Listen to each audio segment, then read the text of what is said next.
Synexus is die wêreld se grootste multinasjonale maatskappy, toegewyd aan die werwing van pasiëntvrywilligers en die uitvoer van kliniese toetse deur voltydse GCP opgeleide dokters op sy eie kliniese toetspersele reg oor die wêreld, namens farmaseutiese, biotegniese en CRO kliënte. Suid-Afrika het 3 toegewyde kliniese navorsingspersele, 2 in Pretoria en 1 hier in Somerset Wes.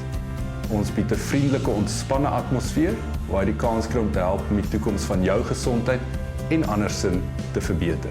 Synexus Helderberg het 'n span hoogs opgeleide dokters en verpleegkundiges. Ons het meer as 20 jaar ervaring in kliniese navorsing. Ons streef daarna om slegs die hoogste vlak van professionele, persoonlike en etiese sorg aan al ons pasiënte te lewer. Synexus verskaf vervoer na en van die sentrum, veiligheid en sorg. Hierdie dienste is komplementêr. Hulle fokus op laatfase kliniese studies en met jou hulp kan hulle sorg vir 'n gesonder toekoms vir almal.